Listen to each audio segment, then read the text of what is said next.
este miércoles del corazón con el doctor Ángel González Medina. Hoy vamos a estar hablando sobre cardiopatía hipertensiva. Así que si usted tiene alguna duda sobre este tema o cualquier otro tema de cardiología, puede comunicarse con nosotros al 809-682-9850 y también a través de la línea internacional 833-380-0062. Antes de dar inicio al tema del día de hoy, el doctor Rafael Montero tiene una actividad prevista para esta semana que desea compartir con la gente que nos escucha. Doctor, adelante, cuéntenos de qué se trata. Pues sí, gracias, Lizania. Sí, queremos invitar al público que nos escucha y a los profesionales de la salud.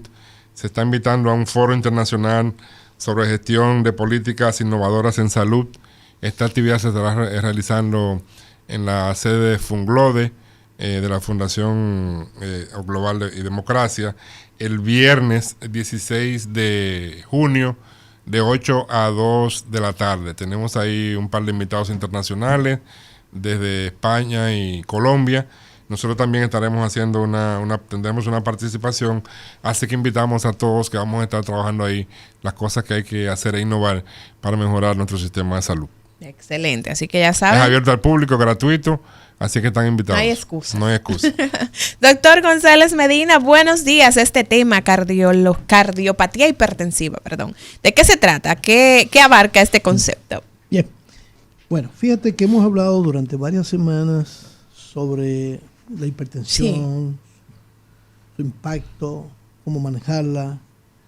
Y yo creo que es un concepto muy importante porque muchas veces esta condición se sospecha o se plantea cuando ya llega. Entonces, la cardiopatía hipertensiva lo que significa, o la enfermedad cardíaca hipertensiva, en la que muchas veces no hay un consenso, ¿verdad?, de cómo definirla. Pero lo que se trata es cómo la hipertensión ha causado daño en el corazón. En el corazón. Por eso se llama cardiopatía hipertensiva.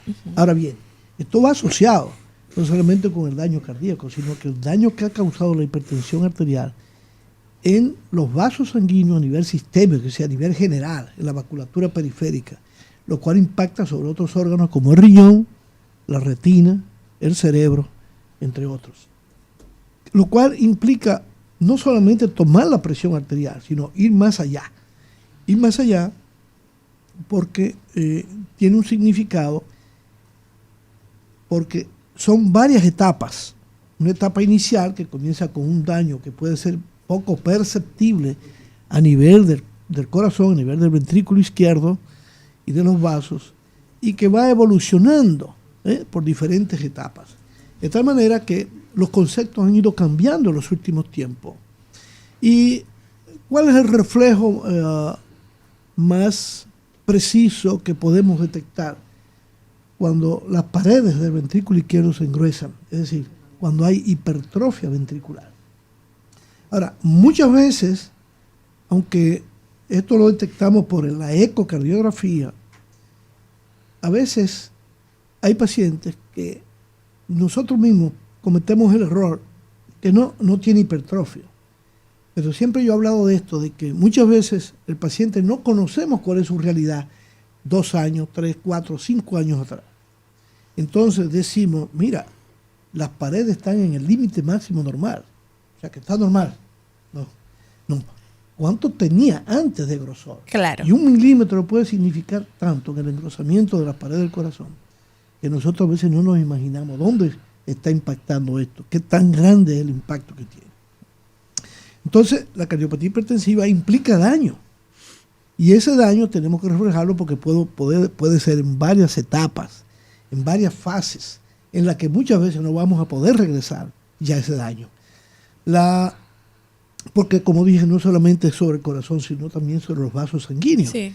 Y entonces vamos a ver que el corazón, además, ha estado trabajando con mayor esfuerzo porque la presión que se está generando en los vasos dañados y que reflejos más impactantes a nivel de la aorta. Entonces el corazón, cada vez que se contrae, tiene que hacer un esfuerzo máximo. Un esfuerzo mayor. Entonces, hay una serie de parámetros que nos van diciendo nosotros qué tan intenso es ese daño y hasta poder establecer un pronóstico. Inclusive, ha surgido, en el último año surgió un concepto, ahora en 2023, de hablar de cardiomiopatía hipertensiva maligna, donde algunos autores, obviamente el editorial a ese trabajo que salió en la revista del Colegio Americano de Cardiología es negando que exista, sino que son etapas en la cual se asocia con otras alteraciones y que se acompaña además de un peor pronóstico. Pero sí sabemos que la hipertensión sostenida va a causar un daño que empieza con una serie de alteraciones neurohormonales, bioquímicas, en la que entra la parte de inflamación, fibrosis y lo que nosotros llamamos hoy día remodelado, es decir, cambios que se van produciendo en la estructura de ese músculo cardíaco que podemos detectarla de temprano. Y por eso mucha gente va a ver que es hipertenso y se hace un ecocardiograma y nos reportan, tiene una disfunción diastólica grado 1. Y muchas veces nos conformamos con simplemente controlar la presión de ese paciente. Y es que tenemos que ir más lejos probablemente con las herramientas que tenemos hoy. Claro. Que tenemos hoy. Porque una serie de factores que son determinantes probablemente las estamos modificando. Entre ellos la obesidad, la diabetes. Y no es que quizás, porque no tenemos todos los estudios todavía realizados, pero sí hay evidencia que podemos reducir la hipertrofia ventricular. Y ya eso es una ganancia. Y si le quitamos peso al paciente porque es obeso, ya eso es otra ganancia. Claro. Y eso puede impactar de una manera tan importante en el pronóstico de ese paciente. Un dato muy importante a propósito que le enseñaba a un grupo de muchachos jóvenes que se están graduando en este momento y que me acompañan con trabajo de investigación. Veía un paciente el sábado y ahí pude enseñarle cosas a ellos. Cómo uno puede, desde el punto de vista clínico, darse cuenta. Pero ya cuando tú te das cuenta desde el punto de vista clínico, ya estamos en una etapa que va avanzando o que está avanzada. Entonces, por eso, hacer ciertas pruebas, ciertos procedimientos nos van a permitir a nosotros detectar a tiempo. Cuando nos reportan, en el eco nos reportan remodelamiento cardíaco o de remodelación excéntrica, remodelación concéntrica, porque la hipertrofia puede ser uniforme, es decir, en todas las paredes, entonces concéntrica. Y si es una sola pared la que se está hipertrofiando por fibrosis, por lo que sea, entonces es excéntrica. Y la evolución de cada uno de ellos va a ser diferente, porque uno evoluciona hacia un tipo de insuficiencia cardíaca y otro evoluciona hacia otro tipo de insuficiencia cardíaca, que al final las dos tienen el mismo grado de mortalidad. Ay. Doctor Lafontaine. Sí, doctor González Medina. Estaríamos hablando que el corazón, en este problema de la hipertensión arterial, sería el único órgano que se afecta, o en el primero donde nosotros podemos ver las afecciones de todos los órganos, porque todos están conectados por el sistema circulatorio.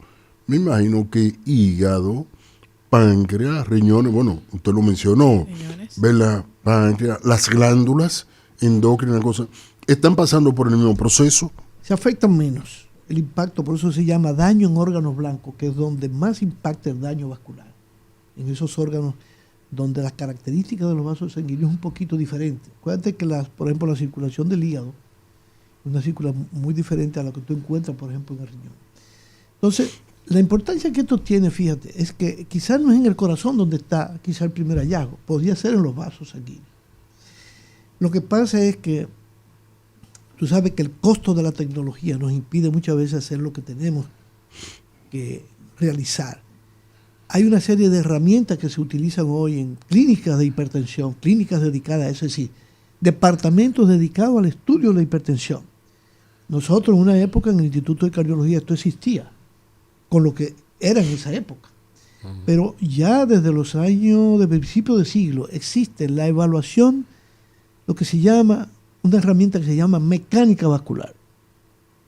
¿En qué consiste? Eso consiste en, con un dispositivo de ultrasonido, poder detectar la onda del pulso, las características de la onda del pulso y hacer unos cálculos, y se asocia incluso con la imagen del corazón, donde tú con la onda del pulso te das cuenta el impacto que está recibiendo la aorta por lo que está pasando a nivel periférico.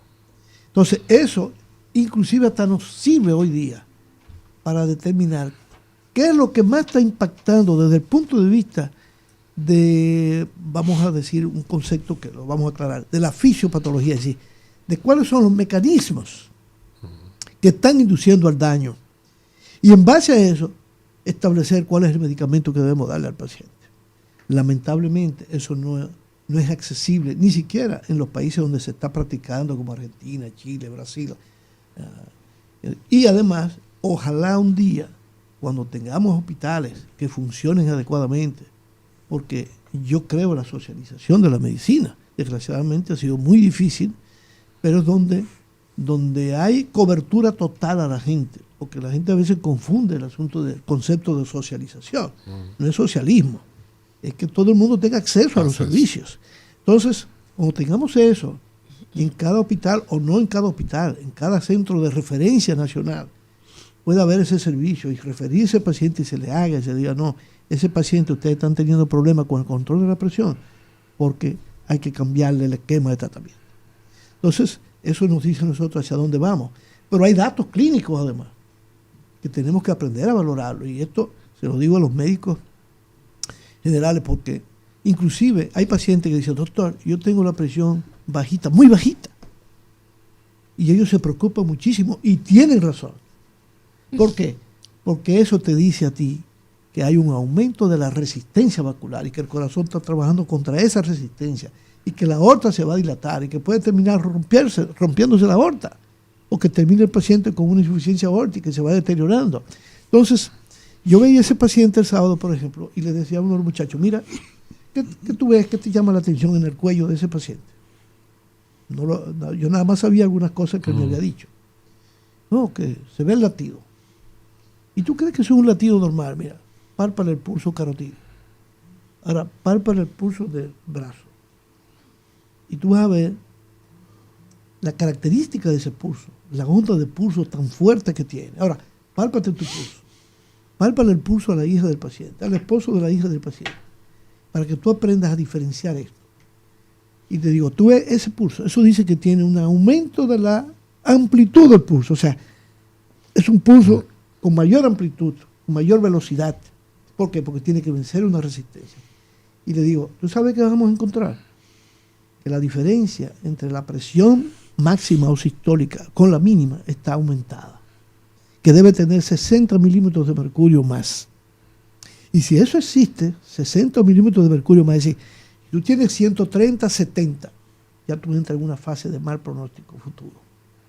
Entonces, y a veces ya ese daño estructural que hay, aunque tú no tengas otra cosa, te está diciendo que tú vas a tener peor pronóstico que otro paciente.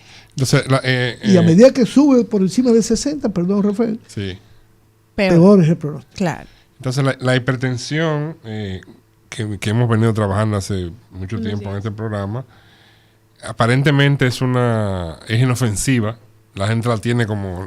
yo diría que la hipertensión está cualquierizada. Sí, yo ¿no? sufro de la presión. Yo sufro de la presión, yo soy hipertenso. Y no me tomé la pastilla porque estaba normal. Sí. Exacto, pero sí, es cierto. Con la explicación magistral que tú acabas de dar, estamos viendo que entonces la hipertensión arterial realmente es un tema a tomar en cuenta muy serio, porque degeneran una serie de complicaciones, así como el diabético tiene el pie diabético como complicación. Estamos viendo que las cardiopatías hipertensivas, o sea, el daño que se produce porque soy hipertenso son importantes, y por lo tanto tengo que tomar la hipertensión como un tema serio. Seguro. Bueno, es que tiene una trascendencia enorme.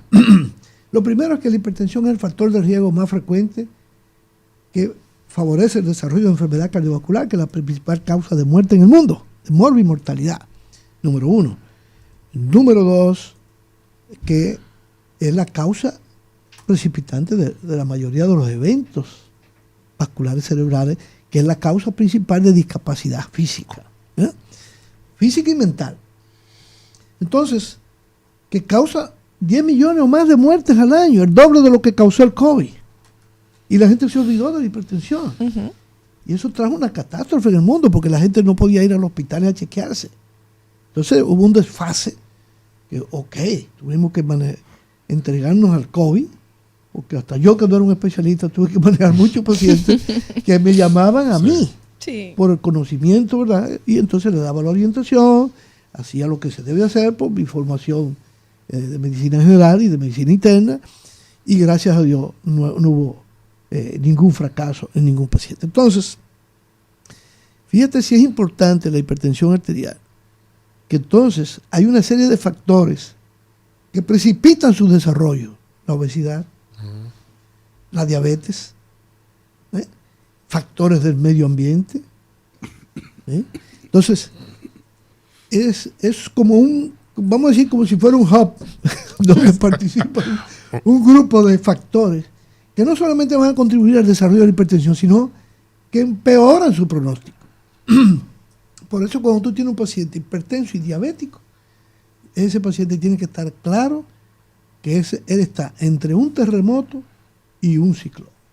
Está entre dos tormentas, porque son dos enfermedades crónicas que van a producir daño. Incluso todavía más la diabetes, porque a veces la diabetes, no importa todo lo que tú hagas, sigue progresando. Y si la hipertensión tú te descuidas de ella, entonces es lo mismo. Entonces, qué bueno que hoy tenemos medicamentos que se están, ¿verdad?, evaluando de manera precisa para ver no solamente ya resultados a nivel experimental, sino lo que va a surgir. Y como estamos viendo que inclusive dar estos medicamentos a pacientes, tú puedes mejorar. Sin embargo, esa mejoría no es una cosa 100%. ¿Por qué? Porque hay que empezar temprano. Por eso, por ejemplo, cuando yo le digo, señores, yo no sé si estamos haciendo lo que debemos hacer, pero claro, tú desde una isla, tú no vas a imponer criterios cuando tú no tienes recursos para investigar, o los recursos son muy exiguos. Entonces, si todas esas ideas se plasmaran, por ejemplo, cuando yo he visto, digo, paciente que comienza con una disfunción diastólica de primer grado, que tú lo que ves es que el patrón de flujo que entra desde la aurícula izquierda al ventrículo izquierdo tiene un patrón que no es normal, porque se invierte el patrón.